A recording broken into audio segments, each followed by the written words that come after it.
the amount of players on a smaller area of the pitch becomes that congested that little details will matter.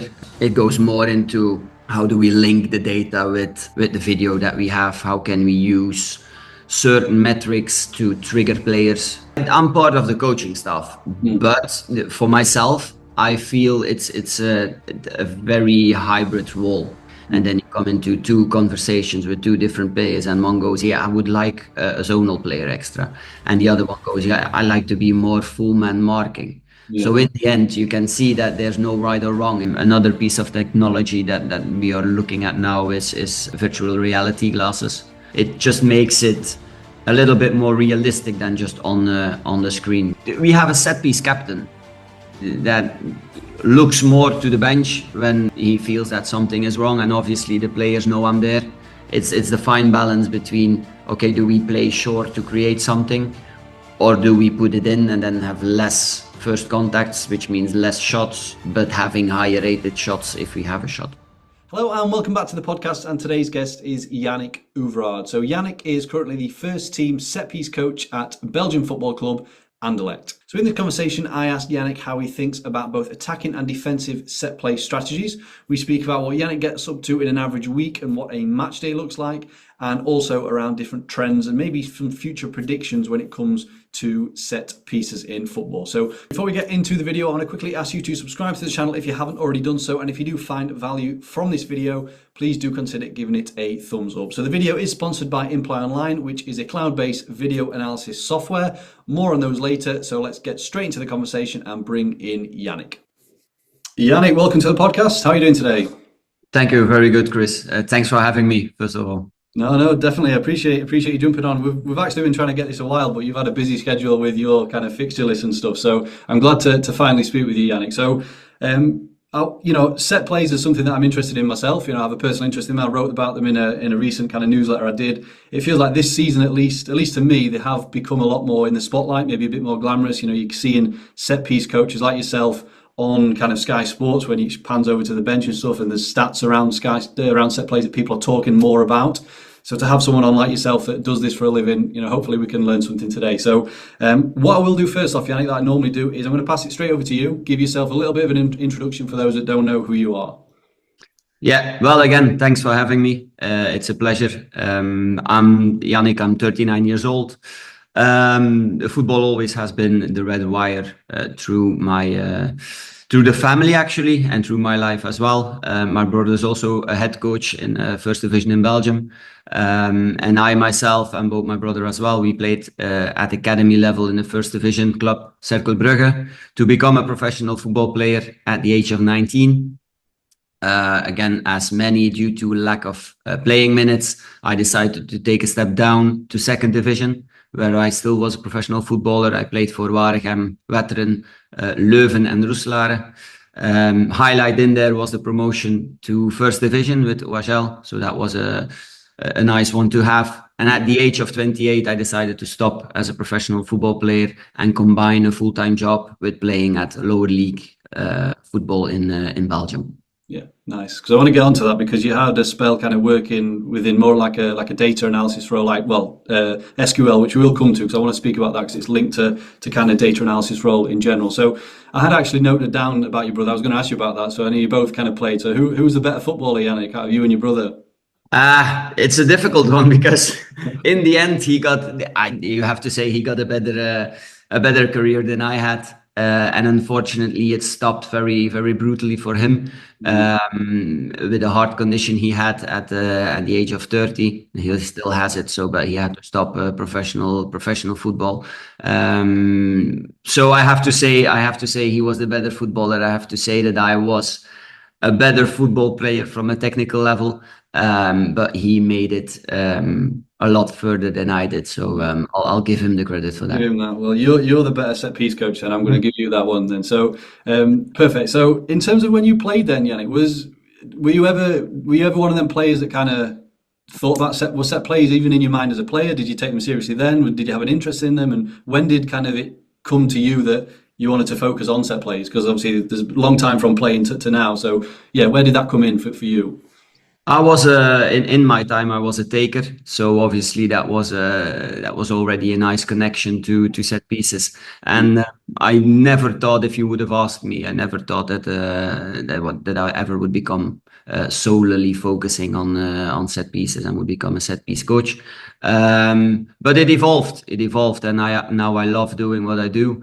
From a personal aspect, I'm very detailed. I sometimes lose myself in the details as well, which is sometimes a negative to myself. But it helps me a lot in that aspect, because obviously when getting into open play, you have a full pitch which has 22 players on it. From the moment it becomes a set piece, it becomes a corner or a throw in, the amount of players on a smaller area of the pitch becomes that congested, that little details will matter. And that's what you see if we go back to yesterday, to the game of Liverpool, where a block can really make a difference between that 1 inch that you become short of clearing a ball or not. So I'm hoping that level of detail helps me in my current role. Yeah, definitely. So current role is obviously set piece coach at Anderlecht. So you've been there for kind of a year and a half. I'm going from your LinkedIn profile. So you've been there for over a year, set piece coach there. Before that, you spent kind of 4 and a bit years at the Belgian FA. So we'll get into that as well. We'll talk about some of the roles and responsibilities you had there. But just going back to that kind of role we mentioned in terms of with SQL. So, and again, this is kind of one that if people are listening are kind of the data analysts, they'll be familiar with this. But it is kind of is linked to that, I would say, in terms of you were a SQL Server consultant. So how did that come about, Yannick? Were you always kind of that kind of inclined in terms of the data and stuff like that? Well, the thing is, I was very aware of my qualities, and I was also very aware that a limited amount of football players are actually becoming a professional footballer. Not only that, but also if you become a footballer, like if it's in Belgium, the chances of you making a living and earning enough to actually stop doing anything at all and having a living at the age of 40 is rare. So I was always eager to keep developing off the pitch as well, and that is how I got a bachelor's degree in sport management and also a certificate in software development, which I got in parallel with my professional football career. And after that playing career, I first started as a data consultant. So that's where I got my SQL experience from. So we were specializing in data migrations and created a full process in SQL Server that imported the data from different legacy systems into databases. That being the data then was being transformed to eventually import the clean data, let's say, into newer systems. So that is where I got my first connection with data. And obviously that helped me a lot with my next role then in the RBFA. Yeah, definitely. So yeah, I mean, just looking at kind of job descriptions and job roles that are posted, it is sometimes listed. So if people are listening to this and they're kind of going for like data analyst roles, so it's a useful skill to have and to understand and know with kind of SQL servers and stuff like that. So yeah, really interesting that you had that on your kind of CV, as well as obviously playing and the data side, and now obviously the coaching and the set play stuff. So any kind of you kind of mentioned you learned it as a kind of certification as you were kind of going through, Yannick, but any kind of, for anyone listening, any tips for people to maybe learn or improve their skills on that side of things? Is there any kind of go-to resources you can kind of recommend, SQL specific, or I mean, how do you learn really? Did you find it simple or? To be fair, I was quite lucky with the choices I made, because what I was looking for at the age of 28, I was obviously looking for a company that could help me develop further. And yeah, the consultancy company that I then chose, they actually built me up towards that data migration role. They learned me everything about procedures in SQL and so on. So it was more of a lucky shot rather than, okay, we'll go down there. Now, obviously, if you look at this now, because again, I was very lucky, and then data exploded in the world of football. I think it's for everyone. It's very beneficial to just start using that, start using those free resources, and from there create something of your own. Because I feel that gets you where you have to be in terms of experience. Just start using it, start using Power BI, Tableau to create your own visualizations, start using Python. There's enough tutorials out there that gets you going. And from that moment, by finding your own way, I think you'll get where you want to be. So without jumping too far ahead, Yannick, you mentioned a few things there like Python and stuff like that. Are you using them now in your current role in terms of your role as a set piece coach? Are you still kind of data driven in terms of, are you using them similar tools and skills that you picked up along the way? I like to say I'm still pretty data driven. Obviously, you step a little bit away from the real hardcore development processes like Python, like using SQL queries to find stuff.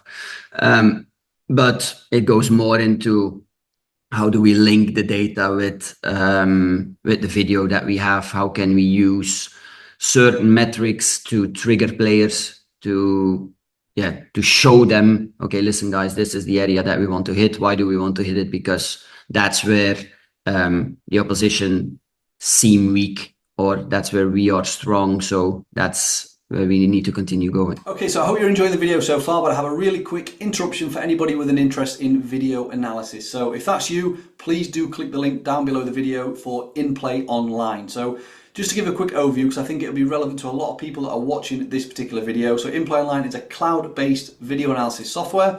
So it allows you to tag your videos, and when you've done your tagging, that includes adding labels, adding comments, adding notes and voice notes even, and you can even tell, illustrate and draw over your clip. So if you are an aspiring analyst looking for your job and you want to create a portfolio of work, if you're a scout looking to make your kind of reports a little bit better and more animated, if you're a coach looking to get into analysis a little bit more, then this tool will be great for you because it starts at just £15 a month. So once you've done your analysis, you can add all the clips to different playlists, which can be downloaded and exported offline. You can put them into presentations and also share them to different people within your team. So it comes with a whole bunch of other features, but I'll let you click the link down below if you are interested. As I say, packages start at just £15 a month, so it's a very affordable solution if you are looking for something to help with your video analysis. So that's it for the interruption. Let's get back to the video. Definitely. Yeah, sure. So we'll come back to the current role, because I've got loads of questions around that, Yannick, but just talk more about the kind of the Belgian FA. So obviously you joined them. What kind of things were you doing when you first joined? And was that with the men's team, the women's team, both, or how it was actually the women's team. So I first joined the federation as the women's performance analyst just before the men's World Cup in Russia, where we ended third. And that was a pretty good timing, as it was also then that Luke Benstead joined the Belgian FA. And Luke joined the federation as head of analysis. And obviously he brought a wealth of experience from the Premier League with him. And his first task, apart from the World Cup in Russia, was to build an analysis department. And I was fortunate enough to be on the front row to apply, and he gave me the opportunity to join the federation on a full-time basis. That was as a performance and data analyst, so it was a little bit a mixed job between being a performance analyst and then being a data analyst, in that sense that I used my experience with data to help the team. But I first also combined the men's and the women's performance analyst role, but pretty fast that got isolated to only the men's role, mainly because the data became again more and more important, which also allowed that specific that specific data analyst part to become a little bit bigger and a little bit more time consuming. Yeah, so I'm on your LinkedIn, Yannick. So this is when you mentioned there you joined as senior performance and data analyst, so you had that mix, and then you've kind of gone from that to data analytics lead, and then also looking at data and technology. So just one kind of line from your profile, Yannick, and I don't know how long ago you wrote this, so I don't want to put you on the spot, but so as a data analyst, I'm using different ETL tools to export and transform data into our data lake. So just for those that maybe don't know what ETL tools, what do you mean by that, and what kind of things were your focus at that time? Well, I'll go to the beginning first, and we create our own data points by coding and labeling the matches ourselves, which then got into output windows, which most of us in the industry will know. And later then we added third-party data, so like Scout, StatsBomb, and so on. And an ETL tool basically is a tool that allows you to get data from somewhere else to then transform and in the end import it into your own databases. So again, when the data sets grew, we used third-party data to allow us to get some sort of map around where players were in club level, what they did, what their performances were, but also very basic information like how many minutes they played and so on. Yeah. So that kind of your own data that you were kind of coding. So I'm presuming you had a number of analysts. It probably wasn't just yourself at that time, Yannick. But in terms of those metrics, was that kind of something like a collective? You mentioned Luke Ben said there. So like what the governing body wanted to collect for their teams, was it kind of uniformed across the women's and men's, the youth teams and stuff like that? Yeah, exactly. So Luke, he had a general way of working, and obviously that went through the organization in full. So also the youth teams worked at the same way.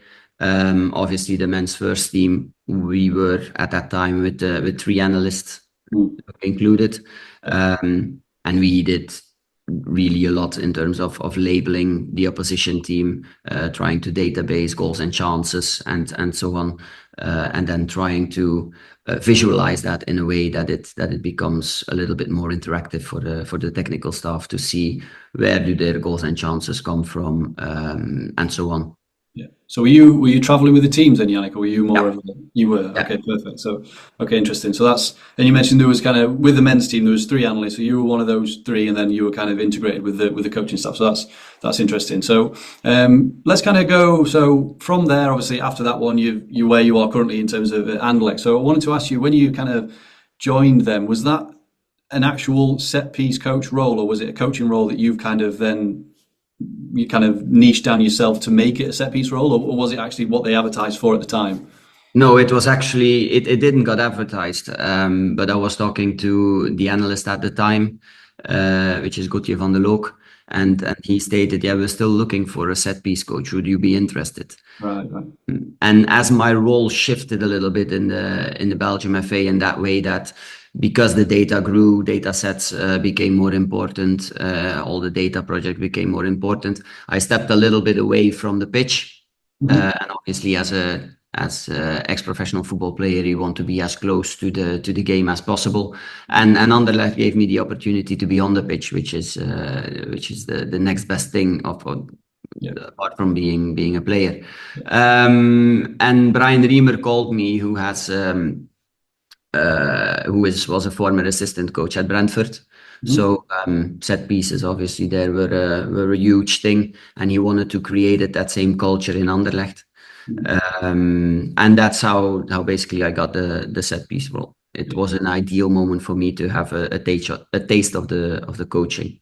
Yeah, interesting. So I think that is quite, because I talk about kind of different roles and how people get jobs, and I always say that not every job is advertised. So things like this, where you rely on your network and people, it happens a lot in sport where you can kind of create your own kind of opportunity. So yeah, that's really interesting. So just kind of let's kind of just sum up Anderlecht, because again, people might not know the Belgian league. I don't know the Belgian league too much myself, Yannick. So you're currently 4th in the league after 27 games. Obviously, you competed in the Europa League as well, which you recently were unfortunately knocked out by Fenerbahce, I believe. But again, I think you were 10th in the Europa League. So again, people might not know this, but the Belgian league kind of splits off, doesn't it? You play the normal amount of games, and then you've got the Championship and the relegation. Can you just explain that for people that don't have a clue or maybe no experience with it, Yannick? Yeah, it's exactly how you say. So we have 30 games in total, and then it splits up. So the top 6 at that time will play again against each other. So we have another 10 games to compete for the title, and compete for every other European ticket that is there to win. And then also the bottom 4 are playing for relegation. So of the bottom 4, you will have 2 that relegate direct, and then the third last will play against the team from the 2nd division in order to go down or go up in terms of the 2nd division. So that's a little bit. Everything in between then just plays for one spot that is left. So basically the 5th of the top 6 is then playing against the 1st of the ones that are in between. So yeah. last European ticket. So it's quite difficult if you don't follow it. But in So, the end, and you've got, is it 3 games left of your standard 30, you played like 27 or something like that. You've got 3 normal games left and then it splits off. right. Okay. And is there a break between that, Yannick, or is it just straight? It goes just straight in. I think the break is actually the international break. Oh, okay, yeah. It goes straight on. Yeah, okay, perfect. Yeah, again, people might not know that. So perfect. So in terms of the getting the job, you mentioned it kind of came through your network and stuff like that, Yannick. So did you have to kind of present anything or anything to do with set plays? Because again, it's your first kind of specific set play role that you've had in there. Obviously, you've got an understanding having played the game and analysed it for several years, but just kind of, because I like to hear about how people kind of get jobs and those interview process and things like that. What did that entail for you? Did you have to do any kind of presenting or anything like that? Yeah, I obviously made some sort of what at that time was my idea of how it should be done. Yeah. Especially when it comes to the defending set pieces. I mainly focused on that because obviously I didn't really create the strategy at the time when it came to attacking set pieces. And obviously very, very quickly that evolves. You have a certain setup, you try to perfect that, you come short in some way, and hopefully you come short in conceding a chance which doesn't lead to a goal. If it leads to a goal, you obviously also learn from that the hard way, and then you try to adjust so it never happens again. But to answer your question, we sat down, we obviously had a few phone calls first. We then sat down and very quickly we agreed to start off, and from there The rest is history. So perfect. So and in terms of then, what's the rest of the coaching team made up of, Yannick at Anderlecht? So obviously yourself, you've got the manager. Like, what are the coaches, and are you more so more so with the coaching staff and the analysts, or one or the other, or in the between? How does that look? Because it is a kind of and the roles, obviously the role of a coach has changed a hell of a lot over the past so many years. So where do you fit into the rest of the team, basically? I'm part of the coaching staff, but for myself, I feel it's a very hybrid role. Yeah. I don't see a set piece coach being 100% a coach. Obviously, you lead specific parts of the session on the pitch, which makes you a coach. But I think for the majority, that I would say 70%, 80% is being an analyst for me. Okay. And then it depends on the setup, how many analysts there are. But like I myself, to give an example, I'm still creating my own meetings. So I'm doing my own drawings. I create the keynotes as well for the players. So that's typically seen, that's an analyst task to do. But I also like to do it because I've obviously have my experience as an analyst. But I can imagine coaches, real coaches that are transforming into set piece coaches, need an analyst in order to do that. Yeah. So those kind of presentations and things on it, are they like, do you have specific set play presentations that you get the players in and just deliver just for set plays, or is it like part of a pre-match stuff with other things included as well, or is it just solely set plays at that point? Yeah, no, we solely have set play meetings. So on a match day, as an example, just before we have the pre-match meal, we go through the defensive bits, and obviously during the week we have the attacking set pieces that we train and that we try to perfect, and therefore I normally tend to use small unit meetings with the headers when it comes to direct set pieces, and then more the, let's say, short profiles to play the combinations. Yeah. Interesting. So, because I'm just trying to go and casting my mind back to when I was an analyst, kind of over 10 years ago. It's amazing how much it's changed, because there was one analyst at a club, and that one analyst had to do everything, and set plays was just like a small bit that kind of was just one part of the job. And obviously now it's a full-time position, and it was one of them where we just look at the corners from the few previous games, who takes the penalties, and maybe get the goalie coach in and just kind of have a word with the goalie, and this is how they play the ball in. So yeah, it's so much different. So do you, in terms of those, still on the relationship kind of thing then, Yannick, in terms of the players, obviously you've got to get the buy-in of the players with kind of them believing in what you're kind of working towards, but on a match day, for example, I'm just trying to, obviously are you on the bench on the match day? Are you in the stand? You're on the bench, okay. So is there kind of any issue kind of getting messages across the players on a match day? Is there someone like, is it the captain that you would maybe trust more so to deliver, in terms of what, on a game, if you need to make iterations during the game, how does that look basically?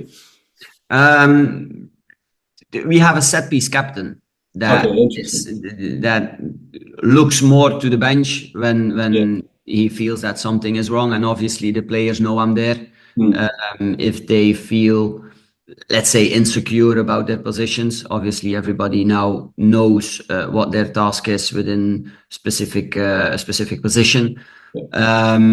But if they don't really know, or for some reason the opposition sets up differently, they tend to have a quick look to the bench if they can, and then it's just small communication, just like a coach. But obviously, in the end, it's the players that will adjust on their gut feeling, let's say. Yeah.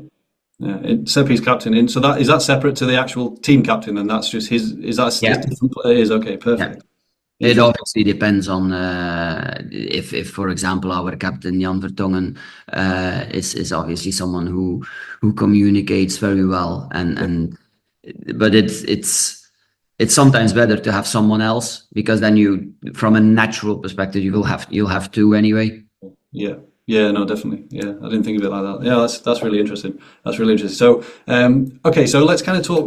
I wanted to ask you that split between attacking and defending. So, like, how much of your time is spent, if you had to split it, kind of, whether it's 50-50 in terms of your attacking set plays and then obviously defending set plays, is it equal, or do you spend more time on one of them? Okay, so if you've made it this far into the video, you must be enjoying the content. Either that, or you have simply fallen asleep. So whichever one of them it is, you probably won't mind me asking you for a quick favour. So as you know, I'm always looking to grow the channel. So the bigger the channel gets, the more people we can reach and impact, but also the bigger and better guests we can invite on to the channel to have these types of chats.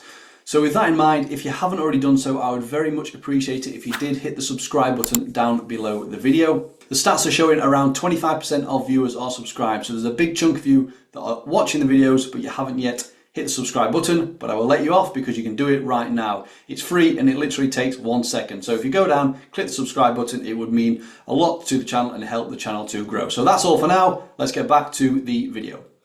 I have to say I spend more time on the attacking than on the defensive. Because at the moment, and I've seen teams doing it differently, so it opens a little discussion, but from a defensive perspective, we have our setup and we have our principles, and that doesn't really change.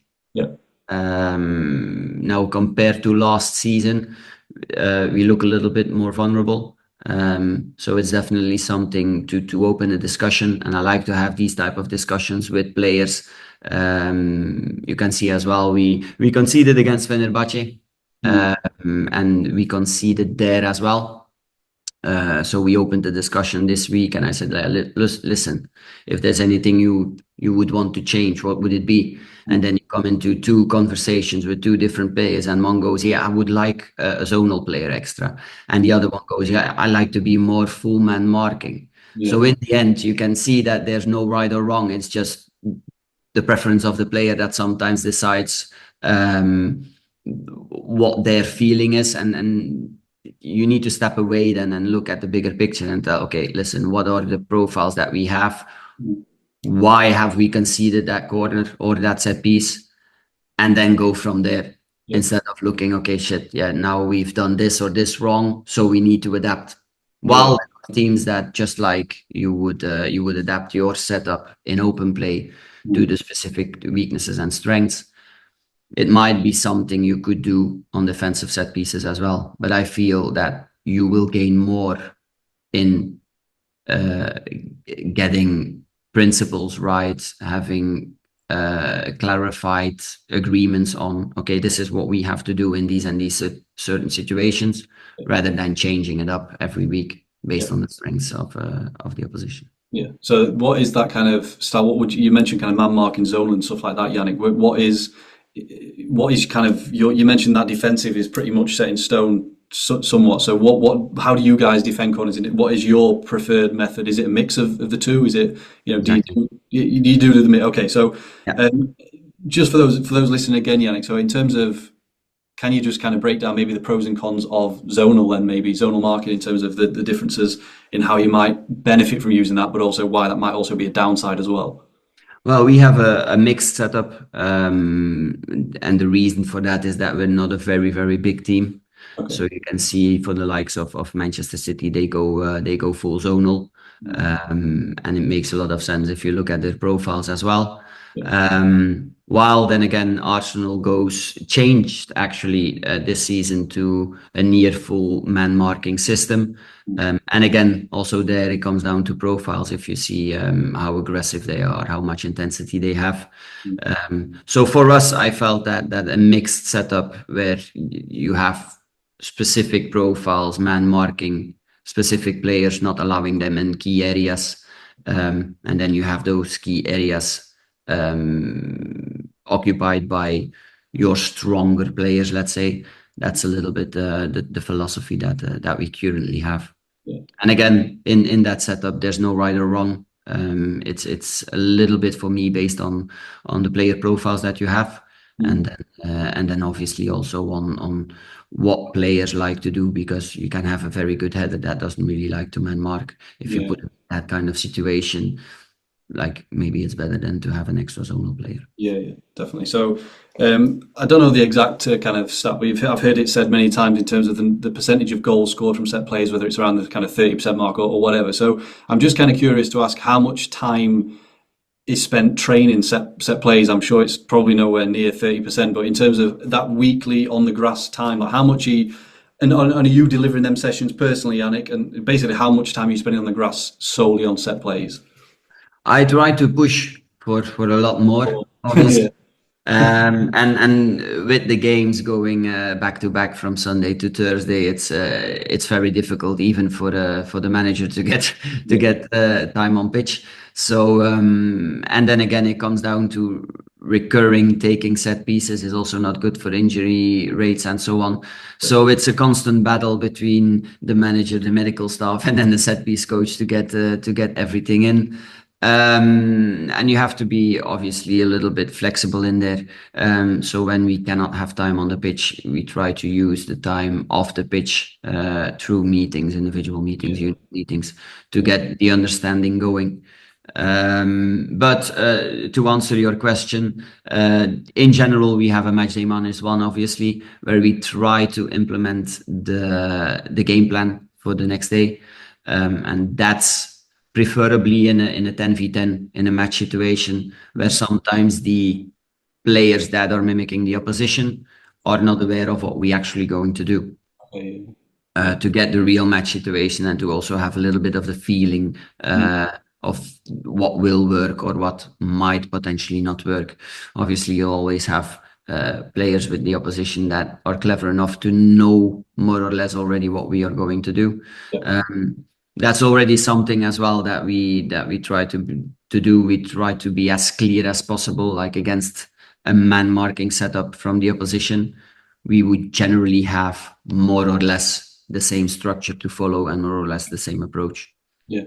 That leads on actually, because I was going to ask you, do you have, and I'm solely talking attacking strategies here, Yannick. So would you have like almost like a library or a collection of plays almost to go with? And you've said there like, okay, these guys solely defend man to man, so we're going to kind of favour these strategies. Do you have that kind of collection to go back to and kind of tweak them over the season? Is that kind of how it Yeah, works?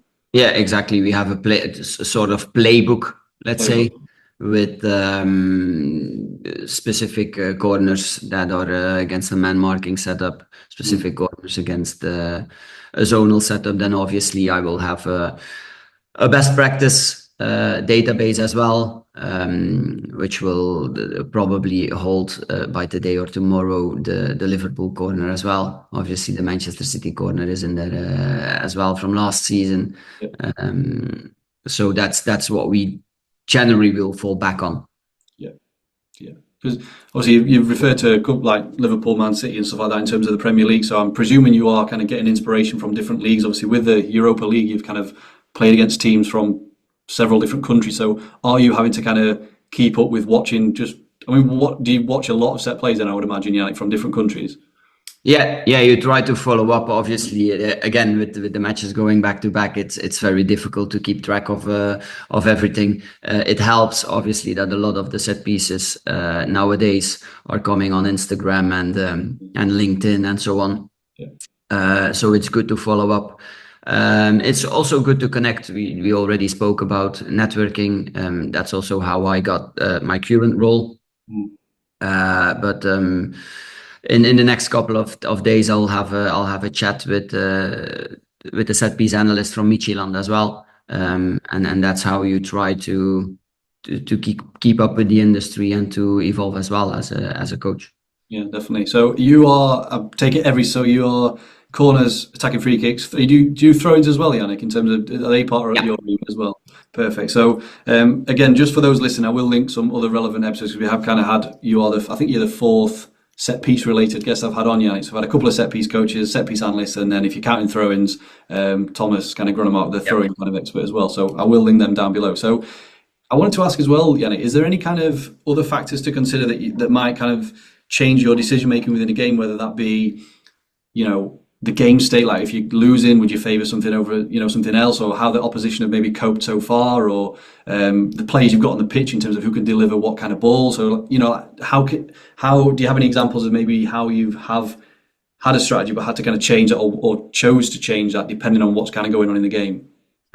In general, and it's, I don't even know if it's our team solely, because Anderlecht has been known for playing very nice football, very good football. In general, you have some sort of mindset. Okay, at set pieces, yeah, we need it, but if we get a corner, we prefer to play it short like that. We're playing instead.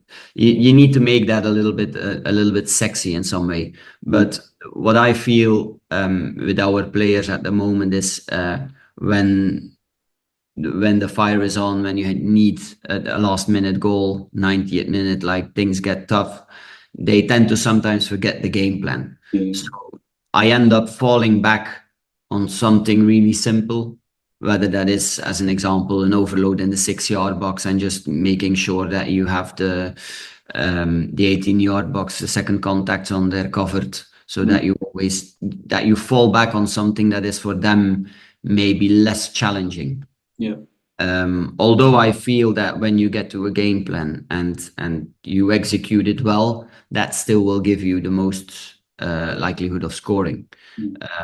But it's the mix between players that are then no longer in a mindset of what did we agree upon, and also with the subs, you tend to feel like if a player comes on, if a tall player goes off for a smaller player, cannot really fill in that role. So then it's better to fall back on something that is more recognizable for them, and then make it a little bit easier for them. Yeah, because obviously that's a good point, because the subs will depend on the kind of game state. The manager's making the subs, and that will obviously then maybe change your plan of the set plays. Like I said, if a big one's gone off for a small guy, it's not going to be the same kind of setup. You're probably going to want to tweak that. So that's interesting. I think again, just going back to kind of how much it's changed. And I can remember, and my obviously examples in kind of English football, but teams kind of like Stoke and like big Sam Allardyce and Tony Pulis, they were kind of seen as, when they relied on set plays, it was because they were seen as a poorer team almost. Like they're not very, they can't play this kind of sexy football, so they've got to rely on set plays. But now it's not really like that. You've got teams like, I said, Arsenal, that are known for that very intricate football, yet they are maximising their set plays. So which I don't know why it was ever thought of like that when so many goals are scored by them. But yeah, it's definitely, the perception is definitely changing, especially with more people in roles exactly like you're doing now. So I wanted to kind of go on to a bit of data then, Yannick. You come from that kind of data background. You mentioned you are somewhat data driven as well. So what kind of stats are you kind of looking at when it comes to set plays? Is it kind of, where the ball's put in, first contact, things like that? Just so people can kind of get an overview of what you're looking at when it comes to numbers. Yeah, well, for me, obviously, the outcome does not always reflect the process that you're having. I came in a moment where Anderlecht were near last in everything which was related to set pieces. Right. And in the end, it is about winning the game and scoring goals. Yeah. So the outcome doesn't always reflect the process, but you still need the goals because you want to win the game. Mm-hmm. So I try to use stats to identify weaker areas of the opposition teams. That generally goes through, like we already mentioned, the output windows and stuff like that. Yeah. And based on the amount of deliveries in that specific area, how many times they concede the first contact as the opposition and stuff like that, how many shots do they concede from that area, and so on. That is used to sometimes give to players to say, okay, listen, this is what we need to do, and this is why we are doing it. And obviously, if you're talking about shots, which we were heavily relating on last season, because we were last in near every competition when it came to set pieces. I looked a lot at how many shots do we get from set pieces, how many expected goals do we get from set pieces, all of that. So that's a part of the data set that I like to look at. But then again, it comes down to that fine margin between, okay, you can have a shot and you can have a lot of shots, but lower rated shots. Yeah.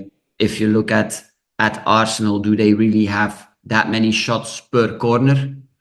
But if they have a shot, it's 0.3 in expected goals, which is almost a goal every time. So it's the fine balance between, okay, do we play short to create something, or do we put it in and then have less first contacts, which means less shots, but having higher rated shots if we have a shot. Yeah, interesting. So, and what's the other kind of? In fact, before that, you mentioned kind of when you joined, Anderlecht were kind of low in the rankings of kind of set plays and so on. Is that something that you would keep track of then, Yannick? I presume as a set piece coach there, you would want to see obviously improvements in that. Do you know kind of where Anderlecht are kind of currently at in terms of that improvement from when you kind of first joined? Yeah. So again, that's where the fine balance is. So in the first year, I was heavily looking at the amount of shots and all of that, because I felt that you have to obviously create shots in order to score goals. And we were quite successful, not in the area that Arsenal is as an example, but with the profiles that we had, we were quite successful. I now tend to lean more to a mix between short, obviously, and direct, but having more direct deliveries in order to create higher expected goals chances. But that means that you drop a little bit in first contacts, in shots on target, and so on. But again, going back to the outcome, then we already scored more than we did last season. Yeah. Which means it's that fine balance that you have to find between only looking at statistics of first contact, scoring, getting shots, and the actual outcome of it. Yeah, definitely. So what I do like to ask kind of people in different positions, Yannick, is just kind of if you can describe what an average week looks like. So to keep it simple, we'll stick it to a week where you've only got one game. So let's say you played yesterday, which was Sunday. So if we can work from, so obviously today's Monday, you mentioned I think you've got a bit of time off. You probably looked at a few clips and stuff, but you've got a bit of a time off today. But what would the rest of the week look like if you were kind of working towards that Sunday fixture? Yeah, so we have luckily now with the crazy schedule that we have 2 days off, so which is also nice. But from tomorrow, I'll probably be looking at the opposition first, looking at their strengths and weaknesses, defending, looking at their setup, and from there we start with the attacking game plan. So I would tend to have a specific block, real set piece block, on a match day -2, and then I already mentioned on a match day -1 we would try to create some sort of game situation in a 10v10.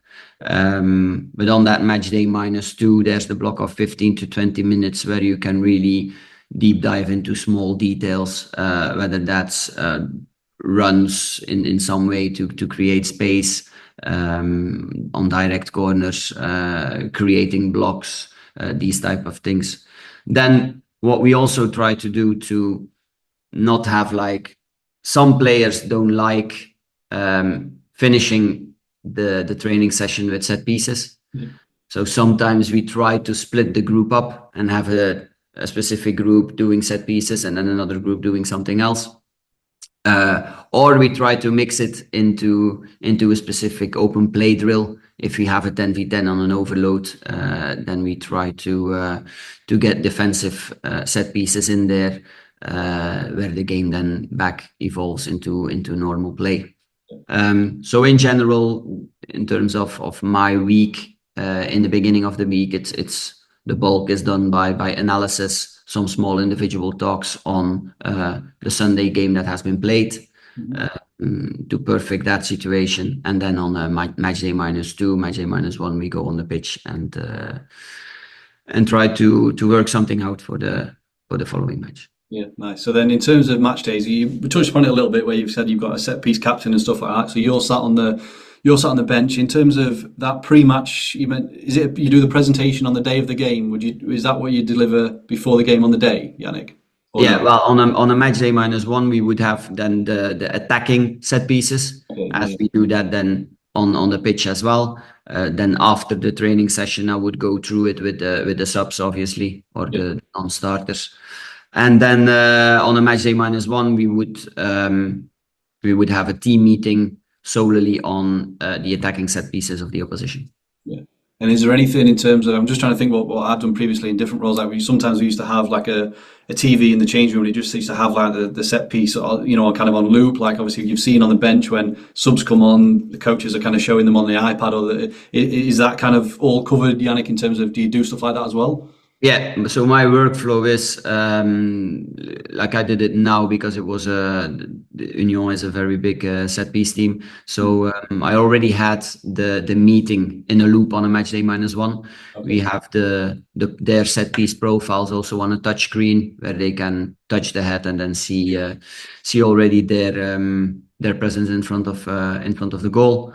And what I generally do, my workflow before the game is I go through every player individually. So I use the iPad to get them on their position so they know their specific task during that game. Yeah, interesting. And then are you in contact with? I'm presuming the analyst is in the stand. Are you in contact with the analyst at all, or do you enjoy the game? No, not at the moment. So I do basically I do the analyst and the coaching role in one. So it might happen that sometimes I haven't seen 5 minutes of the game because I'm going through the set piece that has been done previously. Yeah, interesting. So okay, let's talk about the Europa League. So I'm sure that was kind of it's been a busy season, playing all of those games. Obviously, lots of travel. I just kind of looked at the fixtures that you've played, Yannick. So you've played teams from kind of Hungary, Spain, Bulgaria, Turkey, and Portugal. So you've been around a bit. You've done a lot of traveling, and again, all of those different teams have different styles. So you're having to watch all of these different kind of teams involved. So, and also, I think you played some Czech team, some Latvian team as well. So you've definitely been around. So, what's the experience been like in the Europa League, Yannick? Is it the kind of the first time you've been involved in something as intense as that in terms of 2 fixtures every week, and how's that kind of? How have you coped with the workload in terms of managing it with the travel as well as obviously getting everything done that you need to get done? Well, obviously, I've been in Euros and the World Cup as well, which is also every 3 to 4, but it was obviously in a different role, so that makes it a little bit different. In terms of back-to-back matches, you tend to fall back on whatever you already know, and it also makes it a little bit easier for the players. And then again, we come back to in the past, last season when we didn't have Europe, I really try to create a game plan for every match, while now when you have those back-to-back matches, you go, okay, they're in a certain setup. This is what has been working for us in the past. These are our strengths, and we try to use our strengths in order to be successful there. Yeah, I suppose because it would kind of get too much work, but also too much information as well for the players to take on if you're changing everything every 3 or 4 days or whatever. So exactly. And also taking into consideration, I'm the only one looking at the set pieces day in, day out.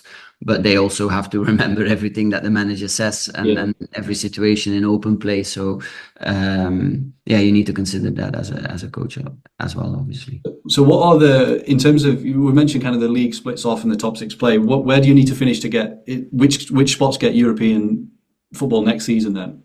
Top four, definitely. Top four, definitely. And the fifth one is playing that extra game, so that depends again on. Okay. So, but we're also still in the cup final, the Belgium Cup final. So, nice. If you potentially win that also gives you a ticket to the Europa League, if I'm not mistaken. Yeah. Okay. Cool. Nice. Perfect. So, in terms of I want to ask you, Yannick, anything that you've seen kind of potentially change over time with set plays? Any trends that you're noticing, or one thing which I will say is kind of there's more clubs that seemingly are taking an interest in terms of the hiring people in these specific positions, but maybe something to do with strategy or just things that you're noticing that's you've seen potentially change or happening over the season or two that you've kind of been involved in it. Well, you see, obviously with the likes of Arsenal, you see that trends and in general setups come over from Premier League with the likes of Nicolas Jover and Cueva and so on. You find that teams are trying to mimic that specific setup. Like even in Belgium, where set piece coaches are almost non-existent, let's say, and then it's often a combined role. There you can see that they try to do similar stuff, and that's what you feel now with that being changed over time, where normally you would tend to have like two that go to the front post and one go to central areas, and then there's one on the back stick just to cover every position that you might have in front of goal. That changes a little bit.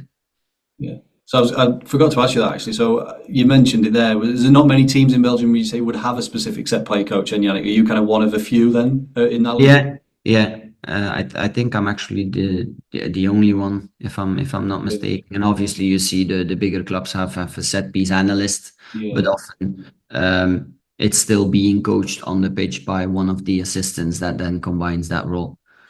Yeah, definitely.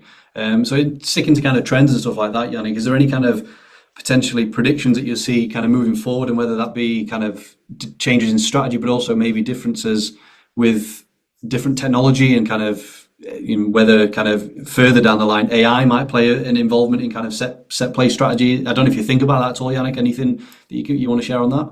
I think technology will grow, definitely.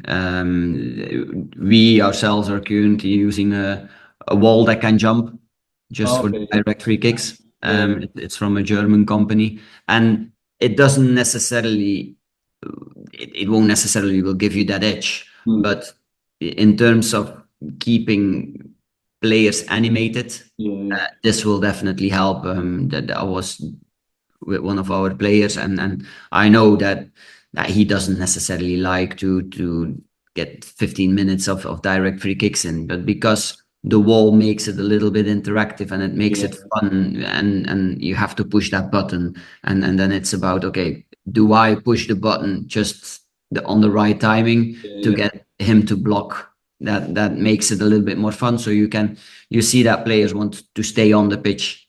Another piece of technology that we are looking at now is with the virtual reality glasses, to get those situations on the pitch where you can identify certain areas that are free or not free, and you have to look around, and it just makes it a little bit more realistic than just on the screen, because I hear a lot of players, but Yannick, it's easy here to put it, to stop it now and to show but when it's on the pitch, and then that way you can create a little bit of that environment for them. Yeah, that's interesting. I did an episode with someone from R.S.C actually in terms of that virtual reality. So I'll link that down below for anyone that wants to see that as well. That was really interesting. So just kind of before we wrap up, Yannick, I wanted to ask you some advice for others in terms of, we mentioned kind of networking and stuff like that, but if there's people listening, whether they are a coach or an analyst, that want to become more specialised, maybe want to go down a similar route to you and become more of just a set piece coach or set piece analyst, what kind of advice would you give someone in that position? I would say just start, just get the databases going, like we spoke about. Watch clips from other teams, and try to get started really. Try to find a team, a smaller club that wants to invest time in that, to invest time in yourself, just like I started with investing time first in a company, in consultancy. Yeah. Someone that wants to give you that time and wants to help you grow. Yeah. And again, reach out to other people in those kind of positions and kind of learn from them as you're still doing yourself, you mentioned earlier on, Yannick. So one thing I do kind of ask is, and again, I don't know if you're a reader, Yannick, any kind of book recommendations, any podcast recommendations. It doesn't have to be football, doesn't have to be set plays, anything at all that you kind of want to give a shout out to. Well, the last bit of time, there's a lot of importance going on mental health. It grows massively in a fast-paced world in general, but definitely also in football. It's crucial to take care of yourself. And I enjoy listening to the High Performance podcast in relation to mental health. The one with Graham Potter is the one I really liked. It's a recent one, if I'm not mistaken. But next to that, anything in terms of psychology, I really like how you have to connect with human being, but in general, obviously, or more specific, with sports professionals. I read a book last on Leading Without Authority by Keith Ferrazzi, which I really like, because obviously in my role as a set piece coach, I cannot go to a player and say, listen, mate, you either do as I tell you to do, or you're benched, because that's not my role. Yeah. So that was a very interesting one to read, just to get also ideas of other industries, whether it's a marketing guy that's not a marketing manager, but that still needs to get stuff done from his colleagues. So trying to relate to that and adjust that into the world of sports is very interesting to me. Yeah, perfect. Lovely. Well, I'm going to link down the other kind of relevant episodes that we've mentioned so far. Well, kind of as we've been speaking, Yannick, I will say again, obviously you're on LinkedIn, so people feel free, hopefully you don't mind me saying that, connect with Yannick on LinkedIn and share ideas in terms of anything on set plays. But that's everything I wanted to cover, Yannick. So I really appreciate your time. I hope you have a good rest of the day and good luck for the remainder of the season. Thank you so much, Chris, for having me.